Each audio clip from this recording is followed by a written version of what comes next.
Hello, beautiful people of the internet. Welcome back to 10 Minutes of Astrology. My name is Shay, your favorite astrologer on the internet.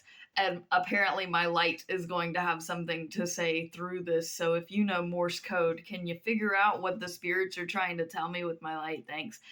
Anywho, we're going to be talking about Venus and Aries today in 2028. Do me a favor and check my housekeeping in the comments. Press all the buttons for me, and we are going to get started by first talking about what Venus is: love and relationships. Aries, the first fire sign of the zodiac, they go head first. They're the most selfish sign in the zodiac, probably one of the most aggressive and childish and childlike. It goes into Aries approximately February 7th, 2028, and the first aspect that it makes here is a semi-sextile to Chiron in Taurus at 0 degrees. Now remember, Chiron is stationing or has already stationed at this point at the 0 degree mark at 1 minute because it was not going to go back into Aries again. We done enough self-healing work. It is now time to heal our environment and the things around us, and it's time to heal our house. And here at 0 degrees that it has been hammering on for a while, 0 degrees, if you don't know in numerology cross astrology, 0 degrees is the most difficult degree for anything to be at, because it's not even that you're not starting. You don't know what you're doing and you're falling flat on your face about it. And it's just a really difficult degree because you got nothing. You don't have the safety net of the sign you were just in. You don't have the understanding of the sign you're going into. At least 1 degree you're learning, but at 0 degrees, you got nothing.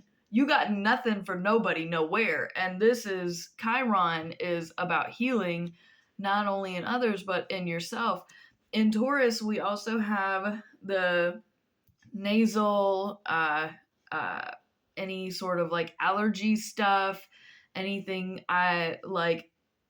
tongue or throat related that's illness.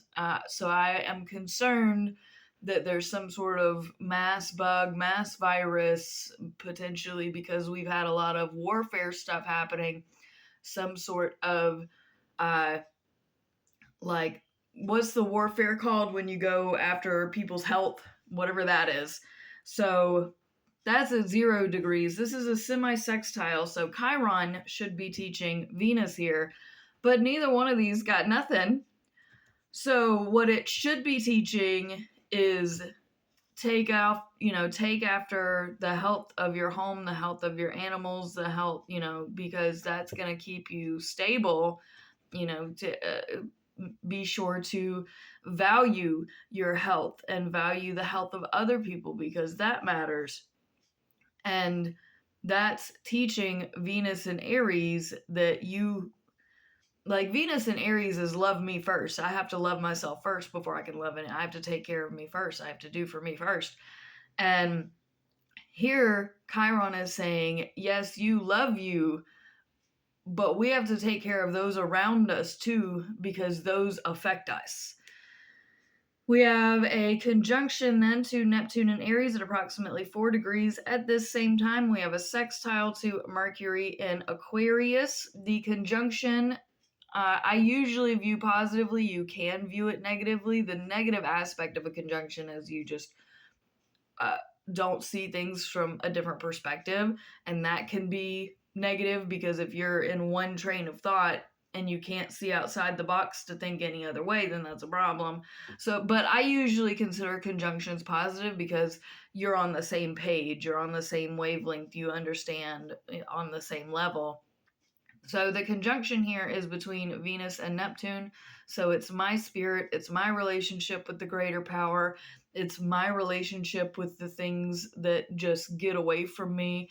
And this is an Aries, so we're going to get easily distracted anyway.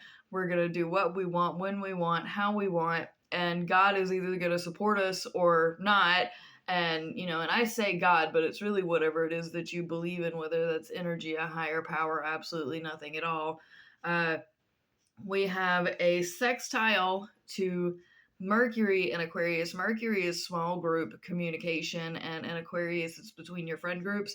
So this is a great time to like book club with your friends, to talk spirituality with your friends, to talk about your ambitions and your relationships and how you're doing. This is a really good time to like just check in and conversate at least a little bit about how you're doing, where you're going, what's the next step here, kind of planning. Like, this is a really good series of alignments.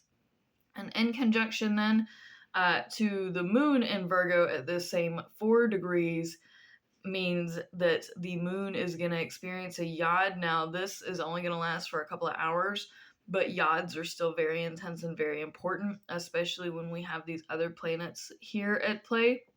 So the yod is going to be between all the planets that I just mentioned, Venus, Neptune, Mercury, and the moon. So at this point, it's hitting the moon, which is how you view yourself critically, is between your relationships and your spirit, and the communication that you're having, which feels like it's random, is pointing at how you're viewing yourself in this really critical way. So if you've been like at this particular moment, if you just dog on yourself and you make yourself feel little and low, and it feels like it's random and it's really intense pressure, like you feel like you're getting slapped by God, slapped by yourself, you're not like, you're communicating in a way that doesn't even make sense to you internally, and it's just a really difficult moment in time, especially like you can outwardly appear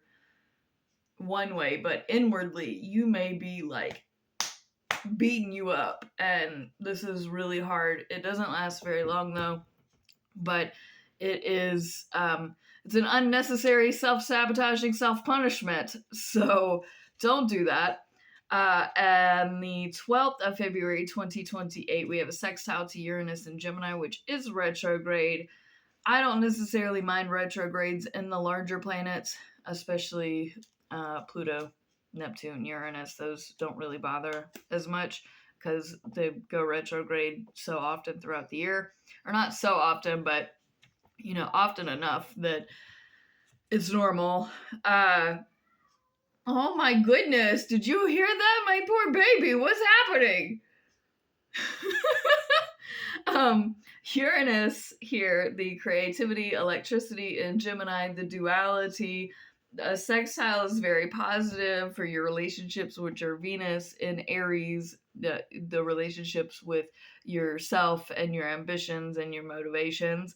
All of this is really good because you're thinking, you're brainstorming, you're acting, you're relating, your all of these things, the creativity is just moving in a really good direction. I really like this. We have a sextile to Pluto at 7 degrees in Aquarius. I also really like this because the transforming collective, especially with your friend groups, the way that you all of this, that's beautiful, relating together and working well together. A conjunction to Saturn in Aries, and an in conjunction to Jupiter retrograde in Virgo at 24 degrees. The Jupiter in Virgo is going to have a very wide yod with Lilith in Aquarius at 29 degrees. Everything in Virgo at this point is just getting hammered with yods. So this isn't surprising here. So I'm not here to talk about Jupiter, though. I should have mentioned at least briefly some of this in the Jupiter and Virgo video. If I didn't, go on that video and call me out and say, no, you didn't do this. And I might address it in a future video if I actually didn't. But the conjunction, we are on the same page with what's right for us and right for our relationships and right for moving forward and what we want to do, how we want to do it. So this is a really good alignment. The in conjunction is the big details. You may not be focusing on them, or they may not be important, or you may not think that they're important in your relationships, and that could come back around later. So I need you to pay attention to these big details and really determine their importance. Is it just red tape that doesn't matter? Or could it come back around? Like, what are the consequences if you ignore these big details?